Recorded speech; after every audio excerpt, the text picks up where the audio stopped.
Assalamualaikum warahmatullahi wabarakatuh. Sahabat para penuntut ilmu dimanapun berada, mudah-mudahan selalu sehat, diberikan kelancaran rezeki yang barokah, diluaskan rezekinya yang barokah, dilancarkan segala urusan dunia dan akhiratnya, dipermudah jalan untuk menuntut ilmu dan jalan menuju surganya Allah Subhanahu wa taala. Amin Allahumma amin. Masih bersama saya di channel Muhammad Naki. Pada kesempatan kali ini beda dengan video-video saya yang sebelumnya, teman-teman. Saya baru saja dapat kitab pinjaman, minjem dari Pondok Pesantren Firdausil Quranul Muhammad di perpustakaannya. Karena tadi saya habis dari sana kerja bakti, gali timbunan untuk diangkatin masuk ke asrama-asrama yang baru dirintis atau dibangun. Saya pinjem buku ini. Ini juga buku bantuan dari teman-teman musinin yang ada di kota ya, dengan judul Mukhtasar Sahihul Bukhari. Jadi mukhtasar itu adalah ringkasan Sahihul Bukhari. Karena ini ringkasan, berarti ya dia tidak tebal bukunya. Ringkasan saja tebalnya segini. Bagaimana dengan buku aslinya Sahih Bukhari, ya kan?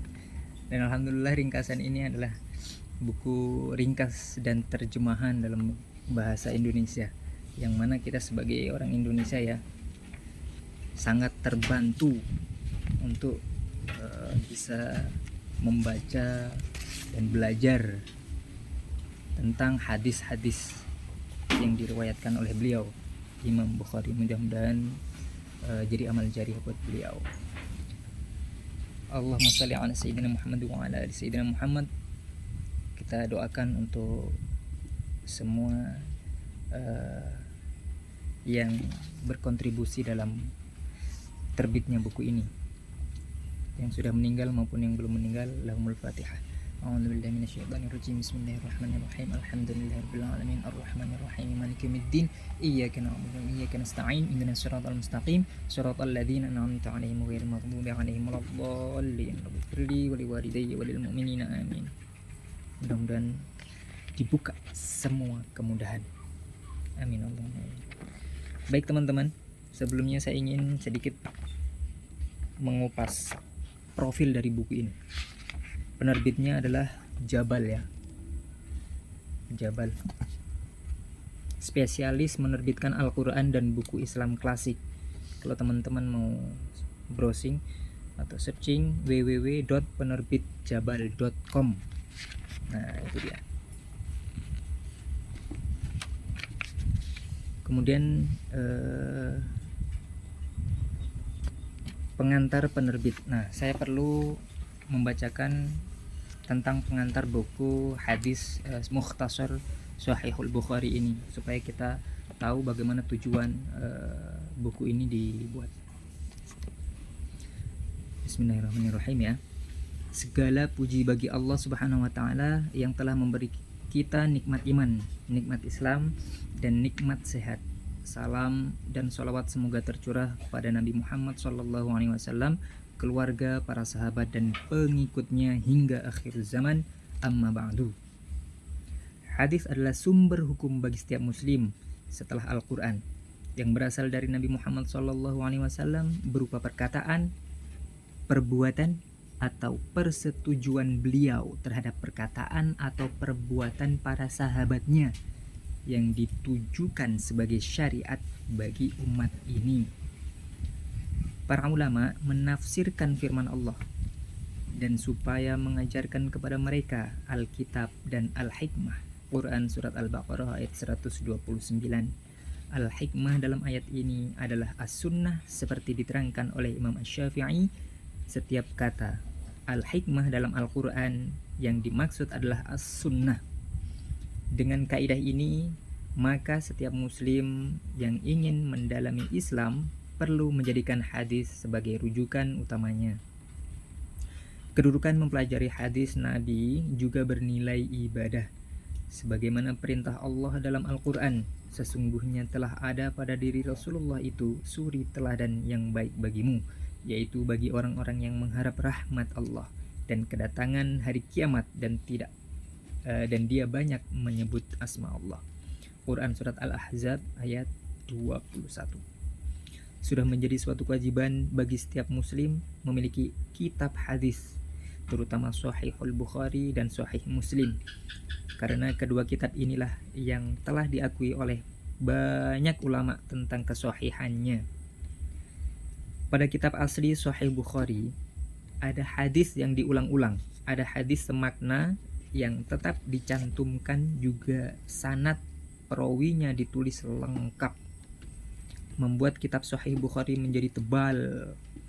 Karena itu Imam Az-Zabidi meringkas kitab aslinya dengan tidak mengulang hadis yang sama, memilih salah satu dari dua hadis yang semakna dan memotong rantai perawi yang panjang. Dengan cara seperti itu, para pembaca dapat langsung fokus pada isi dari hadis tersebut, membuat ringkasan Sahih Bukhari ini lebih praktis, lebih mudah dipelajari, dan bermanfaat untuk kehidupan sehari-hari. Semoga dengan mempelajari buku ini dapat menjadi bekal guna meraih keselamatan di dunia dan di akhirat. Amin, Allahumma amin. Jadi demikian teman-teman, bahwa kitab ini adalah ringkasan, yang mana hadis itu ada di sana, yaitu riwayat-riwayat. Jadi ada dua dalam hadis itu, matnul hadis atau rawi atau perawi atau riwayat, ya kan? Jadi yang namanya hadis, yang matan itu adalah isi hadis. Kalau namanya riwayat itu mulai dari Rasulullah turun kepada siapa sampai kepada imam yang menerbitkan hadis tersebut sampai ke kita sekarang ini, seperti Imam Bukhari, Imam Muslim, dan sebagainya seperti itu. Jadi periwayat itu panjang banget untuk sampai kepada Imam Bukhari, tapi oleh Imam Az-Zabidi dalam buku ini beliau memangkas itu semua sehingga tidak dicantumkan dan langsung pada perawi akhirnya, yaitu Imam Bukhari ini. Kemudian matnul hadis atau isi daripada hadis itu ada beberapa hadis yang mirip-mirip atau pembahasannya sama, tapi hadis dan riwayatnya berbeda. Itu tidak diambil semua dan tidak dicatatkan semuanya di sini, tidak dituliskan semuanya di sini, tapi beliau mengambil satu daripada beberapa hadis yang banyak dan pembahasan sama. Itu dari Imam Az-Zabidi. Jadi begitu teman-teman, ini tentang hadis mukhtasar Sahihul Bukhari. Jadi ternyata belajar hadis juga itu merupakan suatu ibadah kepada Allah yang insya Allah juga bernilai pahala. Pahala adalah suatu kebaikan, entah itu kebaikan dunia maupun akhirat. Selama itu niatnya untuk Allah, untuk perjuangan agama ini, untuk memperbaiki diri kita agar senantiasa tidak suudzon kepada Allah selalu dalam hidup kita, karena hidup ini tidak hanya menempuh jalan yang lurus, pasti berliku-liku, banyak cobaan, banyak penderitaan, banyak air mata, banyak keringat-keringat yang tumpah, ya kan? Nah, dari situ pasti kita butuh penguat dalam diri dan hati kita dan juga pikiran kita agar selalu positif. Makanya kita butuh yang namanya hadis-hadis atau perkataan Rasulullah, sabda-sabda dari Rasulullah, nasihat-nasihat dari Rasulullah Shallallahu Alaihi Wasallam. Seperti halnya tanaman, kalau tidak disirami setiap pagi dan sore, apalagi musim kering, itu akan layu dan mati akhirnya. Begitu pula dengan hati kita. Kalau kita tidak sirami dia dengan membaca Al-Quran, dengan ta'lim, ya kan, dengan niatan hati untuk senantiasa semakin meningkat setiap harinya dalam ketaatan kepada Allah, itu nanti ya kita lama-lama layu.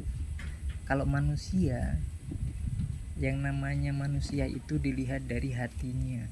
Kalau hatinya layu, maka tangan, kaki, mata, telinga, lidah, perbuatan semuanya itu akan jelek. Oleh karenanya, mari sirami hati kita dengan kalimat-kalimat thayyibah, entah itu dari tuntunan Al-Quran, firman-firman Allah, ataupun dari hadis-hadis Nabi. Salah satunya dari Mukhtasar Sahihul Bukhari ini, atau ringkasan Sahih Bukhari. Dalam hal ini kita sama-sama belajar ya teman-teman. Baik, untuk episode kali ini itu saja dulu. Sebelum kita akan lanjut kepada bab selanjutnya, yaitu masuk kepada inti dari kitab ini, mulai dari nomor 1 sampai selesai. Kalau saya lihat-lihat di kitab ini mulai dari depan itu banyak sekali ya. Kalau halamannya teman-teman itu sampai halaman 749 halaman. Di sini ada hadis-hadis Nabi, kemudian terjemahannya. Nanti kita bacakan satu persatu. Mudah-mudahan khotam. Bismillah. Ini jadi niat baik yang insyaallah bernilai pahala. Bismillah, belajar saja ya. Belajar berbuat baik. Terima kasih. Mohon maaf atas segala kekurangan. Billahi taufiq wal hidayah, war ridha wal inayah. Salam dari Papua. Wassalamualaikum warahmatullahi wabarakatuh.